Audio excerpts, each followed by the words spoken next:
खुद की पसंद से खुले भाग वर्सेस माँ की पसंद से फूटा नसीब। शनाया, शनाया, तू एक हाथ से दारू पी रही है और एक हाथ से इतनी तेज ड्राइविंग कर रही है। थोड़े आराम से गाड़ी चला। यार तू डर क्यों रही है? इतने दिनों बाद मैं अपने माँ बाप को उल्लू बनाकर एंजॉय करने के लिए बाहर निकली हूँ। यहाँ हूँ। रात के 3 बजे शनाया अपने दोस्तों के साथ दारू पीते हुए हाईवे पर तेजी से गाड़ी चला रही होती है। तभी फुटपाथ पर सोए एक गरीब बच्चे को टक्कर मारते हुए आगे बढ़ जाती है। अरे शनाया, तूने उस बच्चे को टक्कर मार दी यार। चिल ब्रो, तुम लोग कितना डरते हो? ये गरीब फुटपाथ पर सोने वाले लोगों को आए दिन कोई ना कोई ऐसे ठोकता रहता है। तुम लोग मेरे ड्राइविंग का मजा लो। शनाया देर रात अपने दोस्तों के साथ दारू पीते हुए नाइट आउट करती है। वहीं दूसरी तरफ सुबह सुबह राघव अपने बाथरूम में बैठे सिगरेट पी रहा होता है। जल्दी से सिगरेट खत्म करता हूँ, कहीं माँ ने देख लिया तो डांटेगी।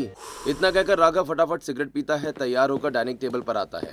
पास ही राहुल अपनी स्कूल यूनिफॉर्म में बैठा होता है और शारदा घुटनों पर हाथ रखे नाश्ता लेकर आती है। क्या हुआ माँ, तुमने घुटने क्यों पकड़ रखे हैं? अरे अब मेरी उम्र हो गई है, घुटनों में दर्द रहता है। माँ, गौरव नहीं दिख रहा है, वो आज नाश्ता करने नहीं आएगा? इतनी सुबह वो उठता कहाँ है? सो रहा होगा अपने कमरे में गंदगी फैलाकर। तुम लोग नाश्ता करो, मुँह से लेकर आती हूँ। इतना कहकर शारदा गौरव के कमरे की तरफ बढ़ती है। वहीं गौरव अपने कमरे में स्टडी टेबल पर किताबों से घिरा बैठा होता है। अब आंखें नहीं खुल रही हैं, लगता है थोड़ी देर सोना ही पड़ेगा, वरना कॉलेज में लेक्चर अटेंड नहीं कर पाऊंगा। थोड़ी देर सो ही जाता हूँ, लाइब्रेरी में पढ़ लूंगा। इतना कहकर गौरव अपने अस्त व्यस्त बेड पर सो जाता है। उसी वक्त शारदा बाहर से गौरव को देखती है। 5 साल पहले जब इसके पिता का देहांत हुआ था, तब मेरे बड़े बेटे राघव ने 21 साल की उम्र में पूरा घर संभाल लिया और आज ये 24 साल का हो गया है। ये करूँ वो करूँ के नाम पर सिर्फ सोता है और दिन भर गायब रहता है। शारदा डाइनिंग टेबल पर वापस आ जाती है और राघव राहुल के साथ नाश्ता करती है। फिर राघव ऑफिस के लिए निकल जाता है और राहुल स्कूल के लिए। थोड़ी देर के बाद गौरव बिखरे बाल लिए हुए हॉल में आता है। माँ, मैं कॉलेज जा रहा हूँ, बच्चों को ट्यूशन पढ़ाते हुए आ जाऊंगा। अरे थोड़ा सुबह उठ जाया कर, पूरी रात तू करता क्या है जो सुबह इतनी देर से उठता है? माँ, वो रात में मैं... बस मुझे पता है, वही तेरा पुराना ड्रामा। मैं ये करूँगा वो करूँगा, तू कुछ नहीं कर पाएगा, बस पैसे बर्बाद कर रहा है। 1 रुपया तो तू घर खर्च के लिए देता नहीं है, ऊपर से कहता है सारे पैसे पढ़ाई में खर्च हो रहे हैं और 2 साल से बस तेरी तैयारी ही चल रही है। गौरव चुपचाप मुंह लटकाकर घर से निकल जाता है। थोड़ी देर में कॉलेज पहुंचता है। ब्रेक टाइम में गौरव श्रुति के साथ लाइब्रेरी में बैठा होता है। गौरव, ये तुमने अपनी क्या हालत बना रखी है? बिखरे बाल, आंखों के नीचे काले दाग। थोड़ा अपना ख्याल रखा करो। मैं खुद पर ध्यान रखूं या पढ़ाई पर ध्यान दूं? वैसे ही मैं नीट क्लियर नहीं कर पा रहा हूं यार। माँ भी मुझे रोज डांटती है, पर माँ भी तो गलत नहीं है। मैं 2 बार नीट में फेल हो चुका हूँ। माँ का गुस्सा करना तो जायज है ना। डोंट वरी, ठीक होगा। श्रुति, तुम तो कॉर्पोरेट में जॉब लेकर सेटल हो गई हो, पर मुझे अभी नीट क्लियर करना है यार, सेटल होना है, फिर तुमसे शादी भी करनी है। गौरव, डोंट वरी, मैं हूँ ना तुम्हारे साथ। तुम पढ़ाई करो, तुम जरूर नीट क्लियर कर लोगे। वहीं दूसरी तरफ राघव अपने ऑफिस के नीचे चाय की टपरी पर मिताली के साथ सिगरेट पी रहा होता है। कल रात तुम्हारा फोन स्विच ऑफ क्यों बता रहा था? कहाँ गई थी तुम? तुम इतना ओवर प्रोटेक्टिव क्यों हो रहे हो? मैं तुम्हें क्यों बताऊं मैं कहाँ गई थी और मेरा फोन क्यों बिजी आ रहा था? और तुम मुझे फोन कर क्यों रहे थे उतनी रात रात गए? मैं तुम्हारा बॉयफ्रेंड हूँ यार। मैं फोन नहीं करूंगा तो कौन करेगा फोन? कोई और बॉयफ्रेंड बना रखा है क्या? तुम बहुत टॉक्सिक हो रहे हो। मुझे नहीं रहना तुम्हारे साथ रिलेशनशिप में। मुझे भी नहीं रहना तुम्हारे साथ। ब्रेकअप। राघव और मिताली एक दूसरे से ब्रेकअप कर लेते हैं। वहीं गौरव एक छत पर जूनियर बच्चों के ग्रुप को ट्यूशन पढ़ा रहा होता है। बच्चों, जितना मैंने पढ़ाया है अच्छे से पढ़ना। ऑल दी बेस्ट तुम्हारे एग्जाम्स के लिए। अब मैं जा रहा हूँ, मेरे भी एग्जाम्स हैं, सो मुझे भी पढ़ना है। Okay, bye. सर, ये आपकी फीस 300 रुपए and all the best sir, आपको भी एग्जाम के लिए। गौरव ट्यूशन फीस लेकर किताबों की दुकान पर आता है और स्टेशनरी खरीद कर घर पहुंचता है, जहां राघव शारदा को अपनी सैलरी दे रहा होता है। बेटा, तू हर महीने अपनी सारी सैलरी मेरे हाथ में रख देता है। ये पैसे रख तेरे खुद के खर्चे के लिए। आ गया तू? कहाँ था अब तक? कॉलेज तो तेरा 3 बजे ही खत्म हो जाता है। वो माँ मैं कुछ देर लाइब्रेरी में था, फिर बच्चों को ट्यूशन पढ़ाने चला गया। तो फीस मिली होगी ना, ला दे, घर में बहुत खर्चे हैं। माँ फीस तो मुझे मिली थी, पर मैंने कॉपी और कुछ स्टेशनरी का सामान खरीद लिया। हर महीने हफ्ते तू कॉपी और स्टेशनरी खरीदता रहता है। वैसे मुझे तुझसे कोई उम्मीद भी नहीं थी। ऐसे ही कुछ दिन बीतते हैं और एक दोपहर शारदा के तीनों बेटे मयूरी के साथ डाइनिंग टेबल पर बैठे होते हैं। और राघव बेटा, काम कैसा चल रहा है? और गौरव, तुम अपने बड़े भाई से कुछ सीखो और कुछ करो। बुआ मैं नीट की तैयारी कर रहा हूँ। मयूरी बच्चों से बात कर ही रही होती है, वहीं दूसरी तरफ शारदा तेज धूप में छत से कपड़े लेकर सीढ़ियों से नीचे उतर रही होती है। इसी बीच शारदा का सर घूमने लगता है और आंखों के सामने अंधेरा छा जाता है। शारदा सीढ़ी पर बैठ जाती है और अपने बच्चों को आवाज लगाती है।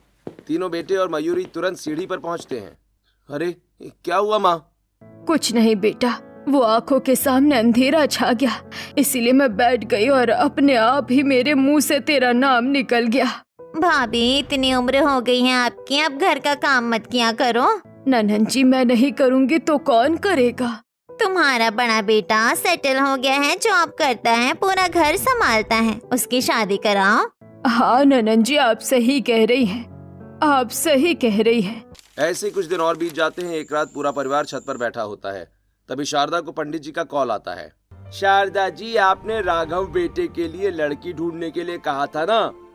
एक बहुत अच्छी सुसंस्कारी लड़की मिली है, बहुत सुंदर और बहुत अच्छी लड़की है। पंडित जी, तब तो मैं उसी लड़की से अपने बेटे की शादी करवाऊंगी। आप बस हमारे मिलने की तैयारी करवाइए। शारदा जी, मैंने सारी बात कर ली है, आप कल ही लड़की देख लीजिए, मैं एड्रेस आपको भेज देता हूँ। राघव बेटा, कल हम लड़की देखने जाएंगे और अगर लड़की अच्छी रही तो वही तेरा रिश्ता तय कर दूंगी। अच्छा माँ, ठीक है। इतना कहकर राघव अपने कमरे में चला जाता है। पीछे पीछे गौरव भी चला आता है। ये तू मेरे पीछे पीछे मेरे कमरे में क्यों चला आया? भैया, आप तो किसी लड़की से प्यार करते थे ना, माँ की पसंद से शादी करने के लिए हाँ क्यों कह दिया फिर आपने? देख यार, मैं तो उससे प्यार करता था, पर वो टाइम पास करती थी, तो मैंने भी टाइम पास कहकर उससे ब्रेकअप कर लिया। अब माँ की पसंद की लड़की से शादी करूंगा। भैया, लेकिन ये तो आपने प्यार का मजाक उड़ाया है, माँ की पसंद से शादी करने के लिए हाँ कहकर। तू अपने बड़े भाई को मत सिखा। अगर माँ ने पसंद किया है तो शादी मैं वहीं करूंगा और जरूर करूंगा। अगले दिन शारदा अपने तीनों बेटों के साथ शनाया के बड़े से घर में सोफे पर बैठी होती है। सामने शनाया सूट सलवार में छोटी सी बिंदी लगाए बैठी होती है। आपकी सुशील संस्कारी बेटी शनाया मुझे बहुत पसंद आई। मेरे बड़े बेटे की शादी आपकी बेटी शनाया से ही होगी। शारदा राघव की शादी शनाया से तय करके घर चली जाती है। मीनाक्षी, तुमने एक बार लड़के को देखा, पंडित जी ने कहा और तुमने शादी तय कर दी? जी, हमारी बेटी अब हमारे हाथ में नहीं है। उस दिन उसने रात में चुपके से गाड़ी निकाला और हाईवे पर एक गरीब को ठोक दिया। वो तो हम पैसे वाले हैं, मुआवजा देकर बच गए। अब जहाँ रिश्ता हो रहा है वहाँ होने दीजिए। ऐसे ही शादी की तारीख निकलती है। राघव की शादी शनाया से होती है। शनाया दुल्हन बनकर शारदा के घर आ जाती है और आज शनाया डाइनिंग टेबल पर पहली रसोई परोसती है। बहू, मैंने तो तुझे नहीं कहा था पहली रसोई बनाने के लिए, तो सुबह ही उठकर रसोई बनाने क्यों चली आई? माँ जी, मैं सुबह सोकर उठी तो सभी शादी की थकान की वजह से सो रहे थे, तो मैंने सोचा सबके लिए नाश्ता बना दूं। वैसे भाभी, बिल्कुल आपके खाने में होटल जैसा टेस्ट है। आपने कुकिंग क्लास की है क्या? नहीं देवर जी, मैंने कोई कुकिंग क्लास नहीं की है। ये तो बस बनाते बनाते कभी कभी अच्छा बन जाता है। इस तरह शनाया अपनी पहली रसोई पूरी करती है और सभी अपने अपने कामों पर निकल जाते हैं। वहीं शनाया किचन में चली आती है जहां होटल से आए टिफिन रखे होते हैं। शनाया किचन की खिड़की से डिलीवरी बॉय से खाने का पार्सल लेती है और खाना प्लेट में सजाने लगती है। अच्छा हुआ मुझे पहली रसोई के बारे में पता था, वरना ये लोग न जाने मुझसे क्या क्या फरमाइश करते। इसीलिए मैंने इनकी फरमाइश से पहले ही होटल से खाना मंगा लिया। ऐसे ही एक दोपहर तेज धूप में शनाया सब्जियों का थैला लिए शारदा और पड़ोसनों के साथ खड़ी होती है। ये बुढ़िया खुद तो इन बुढ़ियों से बात करी है और मुझे इतना भारी थैला पकड़ा दिया है। शारदा बहन, तुम्हारा दूसरा बेटा कहाँ गायब है? मुझे खुद ही समझ नहीं आ रहा कि वो करना क्या चाहता है। न समय पर खाना खाता है, न नहाता है, न सोता है, पता नहीं। छोड़ो, जाने दो। शारदा बहन, तुमने अपने पसंद की बहू लाकर अपने बड़े बेटे का नसीब खोल दिया। वैसे ही छोटे की भी शादी कर दो। हाँ, ये सही है। देवरानी आएगी, फिर मैं आराम से मजे मारूंगी। सही बात है, उसकी शादी करवा दूंगी। जिम्मेदारी आएगी तो खुद ब खुद कमाने लगेगा और सुधर जाएगा। शारदा घर चली आती है। ऐसे ही रात के 11 बजते हैं। गौरव बच्चों को ट्यूशन पढ़ाकर घर लौटता है। आज फिर तू इतनी देर रात घर लौट रहा है? माँ, वो बच्चों को पढ़ाने में देर हो जाती है। मैंने तेरे लिए रिश्ता देखना शुरू कर दिया है। बहुत जल्द तेरी शादी करवाऊंगी। नहीं माँ, मुझे अभी शादी नहीं करनी है। मुझे अपने पाँव पर खड़ा होना है और वैसे भी मैंने खुद एक लड़की पसंद की है। जब शादी करनी होगी तो उसी से करूँगा। तेरी शादी तेरी पसंद की लड़की से नहीं होगी। वैसे ही तू उल्टा पुल्टा काम करता रहता है। वो तेरे नसीब फोड़ कर रख देगी। अब मैं समझी कि तू इतनी देर रात तक कौन सी पढ़ाई करता है। और क्यों नहीं, तेरे एग्जाम निकल रहे हैं। अब तो फाइनल हो गया कि मैं अपने पसंद की लड़की से ही तेरी शादी करवाऊंगी। जिस चुड़ैल ने तुझे फंसाया है उससे तेरी शादी नहीं होगी। इतना कहकर शारदा अपने कमरे में चली जाती है। ऐसे ही रात बीतती है। अगले दिन शारदा फोन पर पंडित जी से गौरव के लिए लड़की ढूंढने के लिए कहती है। वहीं गौरव एक पार्क में श्रुति के साथ बैठा होता है। यार, मैंने माँ को तुम्हारे बारे में बता दिया। माँ हमारी शादी करने के लिए तैयार ही नहीं है और मेरी शादी अपनी पसंद की लड़की से करवाना चाहती है। तो तुमने क्या सोचा है? अब तुम क्या करोगे? इसमें सोचना क्या है श्रुति? जब माँ मेरी शादी करवाएगी ही तो फिर मैं तुमसे ही शादी क्यों ना कर लूं?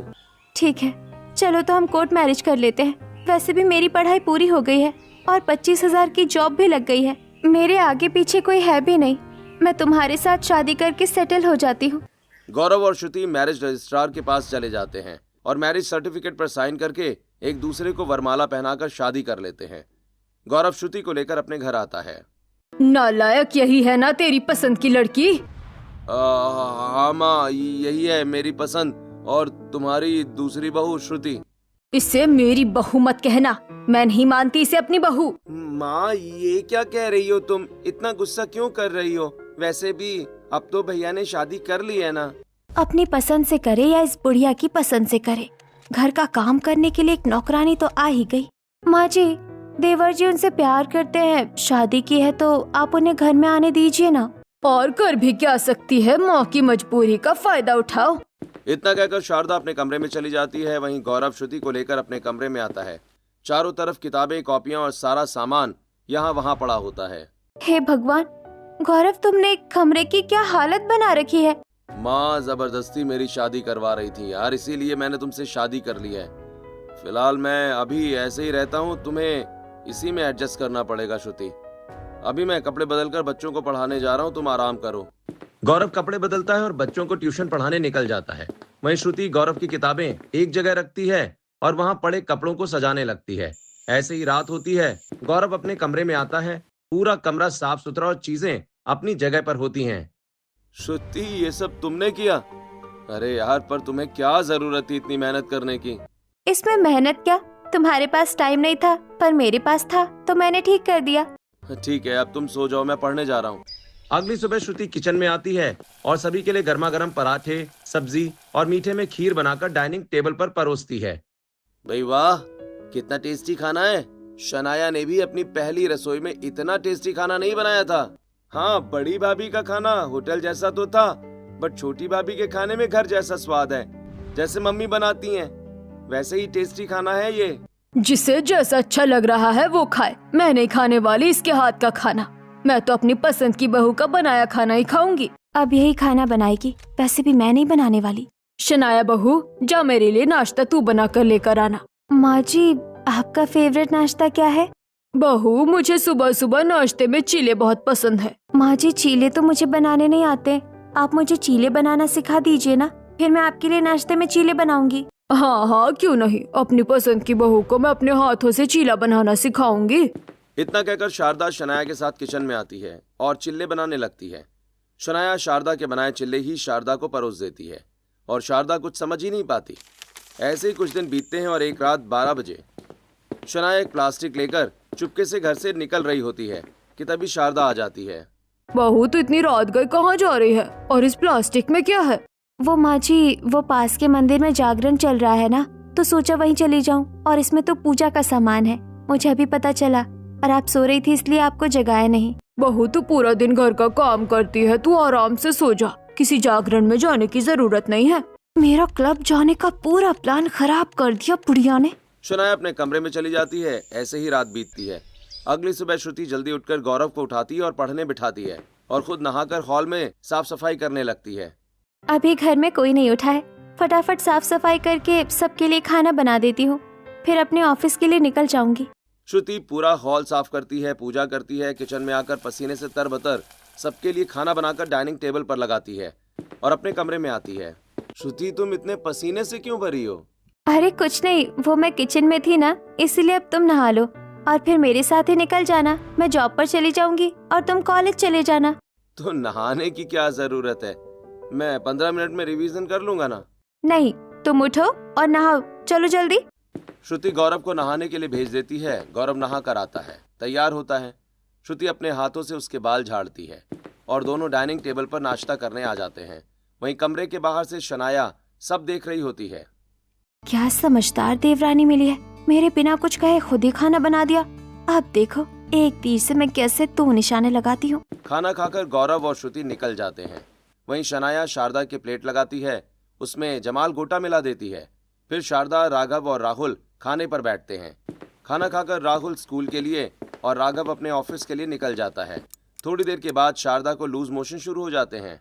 हे भगवान, ये क्या हो गया? कितनी बार मुझे बाथरूम जाना पड़ रहा है। ओहो, लगता है ये सब छोटी बहू का करा धरा है। वहीं शनाया अपने दोस्त नीलम और गोविंद के पास चली आती है और शराब पीते हुए बातें कर रही होती है। शनाया, मुझे तो नहीं लगा था कि शादी के बाद तू क्लब आएगी। तू क्लब कैसे आई? मैंने अपनी सास को जमाल गोटा दे दिया। वो बाथरूम से निकलेगी तब ना मुझे देखेगी। और छोटा देवर स्कूल, बड़ा देवर कॉलेज और मेरा पति अपने काम पर है और मैं यहाँ तुम लोगों के साथ मस्ती कर रही हूँ। अरे तू भी ना अपने पति को भी क्लब लेकर आ, उसे भी क्लब अच्छा लगने लगेगा। फिर तुझे इतना तिकड़म नहीं लगाना पड़ेगा। गुड आइडिया, अब देखो मैं क्या करती हूँ। ऐसे ही कुछ दिन बीतते हैं। एक दोपहर शारदा बैल्कनी में आम सुखा रही होती है और शनाया शारदा के कमरे में आकर पंखे की वायरिंग खोल देती है।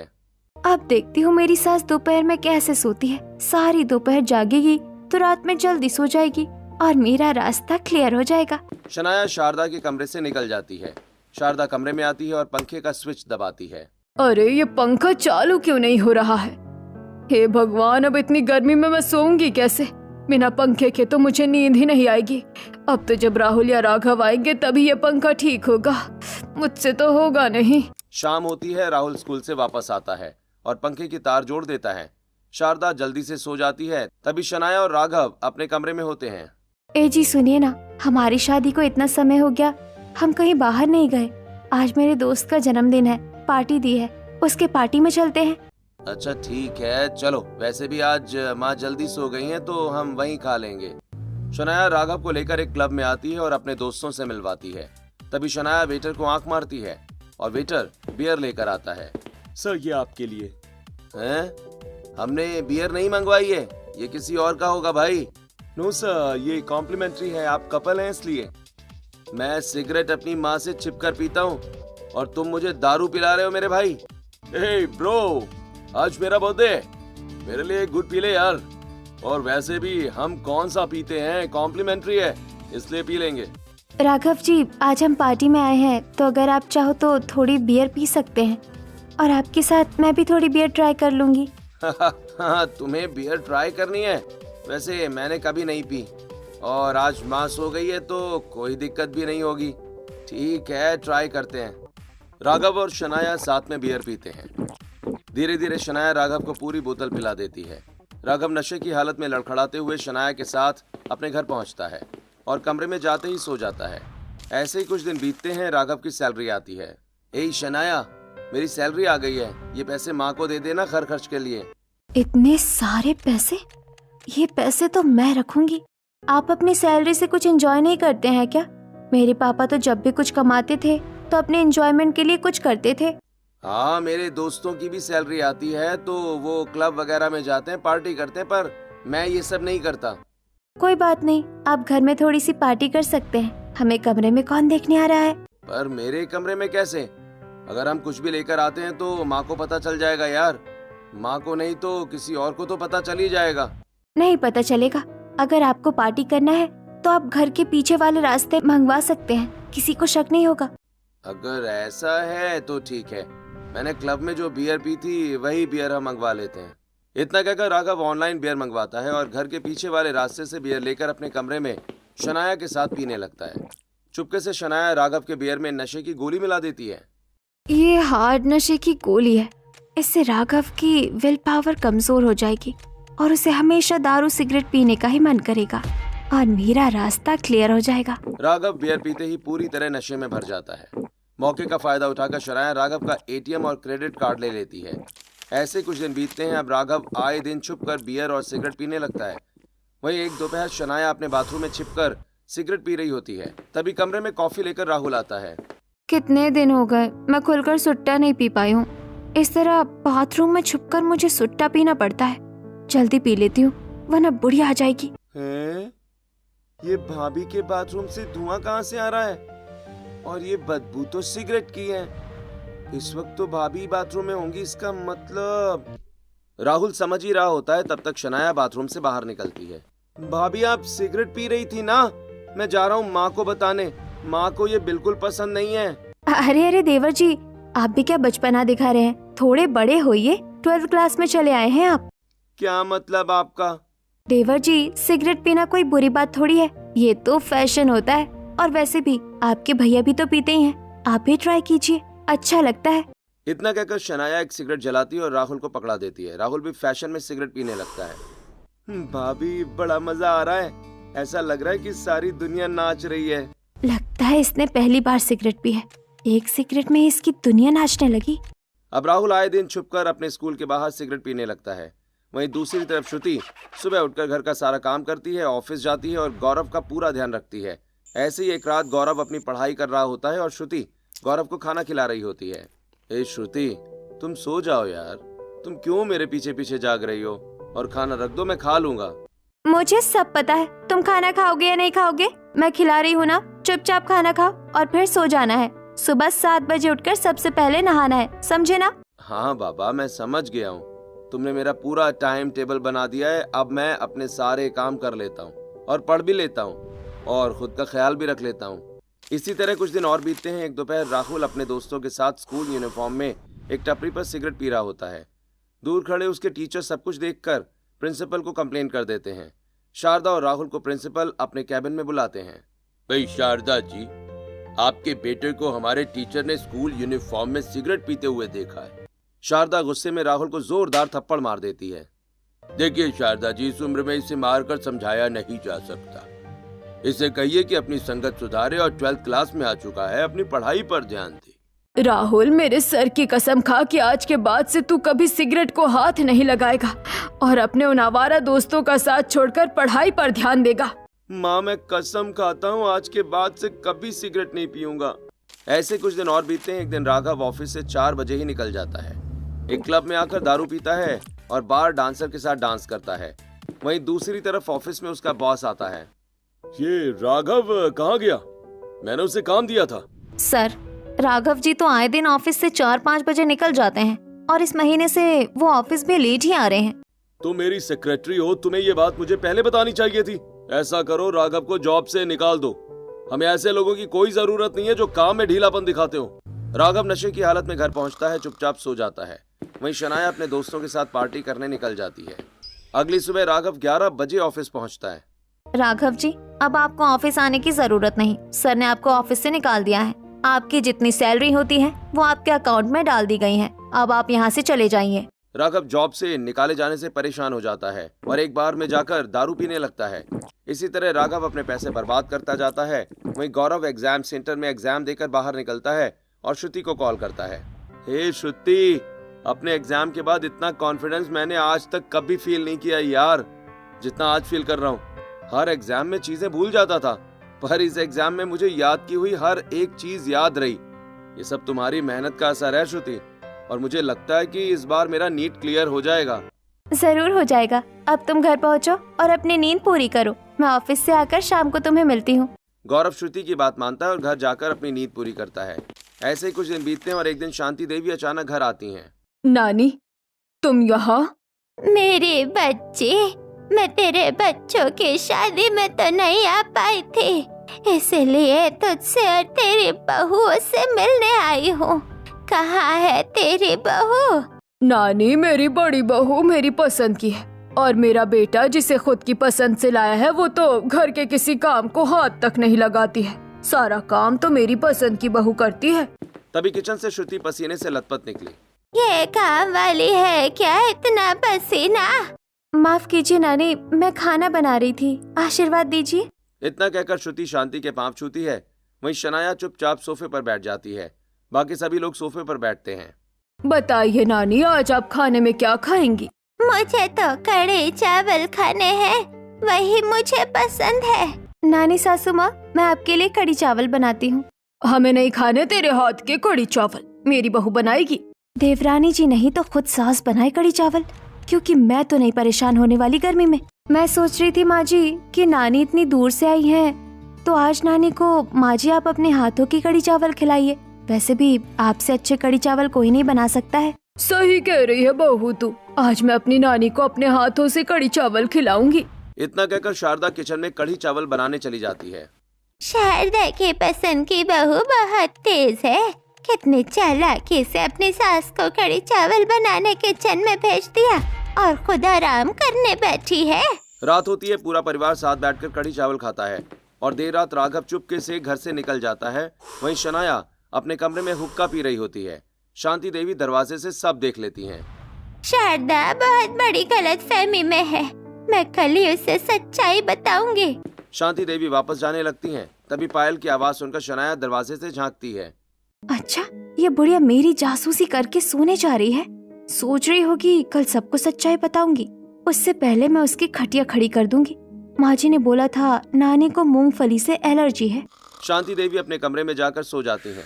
शनाया शांति देवी के कमरे में मूंगफली लेकर आती है और शांति देवी के तकिए के नीचे रखकर कमरे से निकल जाती है। कुछ देर में शांति देवी का चेहरा लाल होकर फूल जाता है और सांस फूलने लगती है। शांति देवी छटपटाते हुए पास रखा ग्लास गिरा देती हैं, जिसकी आवाज से शारदा शांति के कमरे में आती है। हे भगवान, ये नानी को क्या हो गया? राघव, राहुल, बहुत जल्दी यहाँ हो, देखो नानी को क्या हो गया। शारदा की आवाज सुनकर सभी कमरे में इकट्ठा होते हैं। राघव कहाँ है? माँ, भैया को ढूंढने का समय नहीं है, पहले नानी को अस्पताल लेकर चलते हैं। गौरव और श्रुति तुरंत शांति देवी को अस्पताल लेकर जाते हैं। इन्हें 4 इंजेक्शंस देने होंगे, जिसके लिए 50,000 रुपए की जरूरत पड़ेगी। आपको अभी पैसे जमा करवाने पड़ेंगे। डॉक्टर, मेरी नानी को कुछ नहीं होना चाहिए, मैं अभी घर जाकर पैसे लेकर आती हूँ। शारदा वापस घर आती है और अपनी अलमारी खोलती है। अलमारी पूरी खाली होती है और शनाया घर से गायब होती है। राघव गायब है, शनाया बहू गायब है और मेरे पैसे और गहने भी गायब है। ये सब क्या चल रहा है? माँ, हम लोग के निकलने तक तो भाभी घर में ही थी, अचानक कहाँ जा सकती हैं? हो सकता है राघव को ढूंढने निकली हो। ये राघव बिना जाने बिना बताए कहाँ चला गया? माँ जी, मेरे पास थोड़े पैसे हैं, उनसे हम नानी का इलाज करवा लेते हैं, मना मत कीजिएगा प्लीज। रात के 3 बजे श्रुति गौरव के साथ एटीएम जाकर पैसे निकालती है और हॉस्पिटल की फीस भरती है। सुबह होती है, शांति देवी ठीक होकर घर लौटती हैं। वहीं दूसरी तरफ शारदा को पुलिस स्टेशन बुलाया जाता है। पुलिस स्टेशन में राघव नशे की हालत में जमीन पर पड़ा होता है। इंस्पेक्टर साहब, आपने मेरे बेटे को जमीन पर क्यों सुलाया है? ओ जी, आपका बेटा नाड़ी में शराब के नशे में धुत पड़ा हुआ था, वहां से उठा कर लाए हैं हम इसे, ले जाइए इसे यहाँ से। शारदा राघव को घर लेकर आती है। दोपहर में राघव को होश आता है। राघव की आंखों में नीचे काले घेरे बन चुके होते हैं। राघव, सच सच बता, तुझे नशे की ये गंदी आदत कब से लग गई? और घर के पैसे और बहू कहाँ है? नाम मत लो उस चुड़ैल का माँ, उसी ने मेरी ये हालत की है। धीरे धीरे मुझे नशे का आदी बना दिया और तुम्हारे लॉकर से सारे पैसे लेकर हमें कंगाल करके भाग गई। नहीं, मेरी पसंद की बहू ऐसा नहीं कर सकती। शारदा, तेरा बेटा सच कह रहा है, मैंने कल रात ही तेरी बहू की सच्चाई देखी है। हाँ, तेरी पसंद की बहू ने तेरे बेटे का नसीब फोड़ दिया है। माँ, आपकी पसंद की बहू बिल्कुल अच्छी नहीं है। मुझे सिगरेट पीना सिखाया और कहा कि ये फैशन है। अगर श्रुति भाभी मुझे नहीं रोकती तो मैं आपकी कसम भी तोड़ देता। तेज धूप में राहुल छत पर सिगरेट जला रहा होता है, तभी श्रुति आती है। राहुल, तुम सिगरेट पीते हो? भाभी, मम्मी को मत बताइएगा प्लीज। मैंने मम्मी की कसम खाई थी कि नहीं पीऊंगा, लेकिन मैं खुद को रोक नहीं पा रहा हूँ। मेरे हाथ कांप रहे हैं। भाभी प्लीज मुझे सिगरेट पीने दो ना। देवर जी, अगर आज आपने सिगरेट पी तो कभी नहीं छोड़ पाएंगे। श्रुति राहुल को कमरे में लाती है, उसे मेडिटेशन करवाती है। माँ, मैंने आपकी कसम नहीं तोड़ी और मैंने 12th के एग्जाम अच्छे से दिए हैं। इसमें सिर्फ छोटी भाभी का ही हाथ है। माँ भैया आप परेशान मत होइए। हाँ, आपको पता है मेरी 1 लाख रुपए की नौकरी लगी है और अब ये सिर्फ श्रुति की मेहनत की वजह से हुआ है। गौरव घर की जिम्मेदारी संभालता है, वहीं श्रुति योग और मेडिटेशन की मदद से राघव को नशे की गिरफ्त से बाहर करती है। वहीं गौरव अच्छे पैसे कमाने लगता है और अपने पिता के घर को रेनोवेट कराता है। पूरा परिवार रामलाल के फोटो के सामने खड़ा होता है। अच्छा हुआ मेरी पसंद की बहू घर छोड़कर भाग गई, वरना उसने तो पूरी तरह ही हमारा नसीब फोड़ दिया था। अब मैं समझ गई हूँ, आज के बच्चे खुद फैसला लेने के लायक हैं। उन्हें उनकी पसंद से ही शादी करनी चाहिए, न कि एक मुलाकात में किसी को पसंद करके शादी करनी चाहिए। शारदा अपने तीनों बेटों के साथ खुशी खुशी जीवन बिताने लगती है। वहीं शनाया अपने बॉयफ्रेंड गोविंद के साथ नशे की हालत में धुत पहाड़ पर गाड़ी चलाते हुए खाई में गिर जाती है।